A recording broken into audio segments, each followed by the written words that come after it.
শুভ সকাল বন্ধুরা। আমাদের সকালে মাইন্ড ফ্রেশ করার জন্য আমাদের লাগবে ১ কাপ চা। সেটা হবে কিসের চা? অপরাজিতা ফুলের চা। অপরাজিতা ফুলটাকে ভালো করে ধুয়ে নিতে হবে। ধুয়ে নেওয়ার পরে একটা সসপ্যানে গরম জল বসাতে হবে।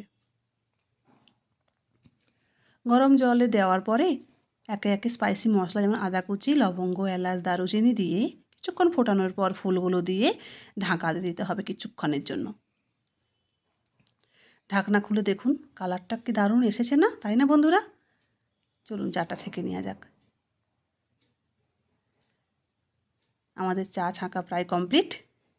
এবারে আমরা মধু অ্যাড করব একটু। মধু অ্যাড করার পর আমরা চাটা এবার খাবো। ফাইনালি চা কমপ্লিট। ভীষণ টেস্টি, খুব সুন্দর, খুব এনার্জি পাওয়া যায়। তো বন্ধুরা, আপনারা অবশ্যই একবার বাড়িতে বানিয়ে খাবেন। পাশে থাকবেন। ভালো লাগলে লাইক, কমেন্ট, সাবস্ক্রাইব অবশ্যই করবেন। টাটা বন্ধুরা।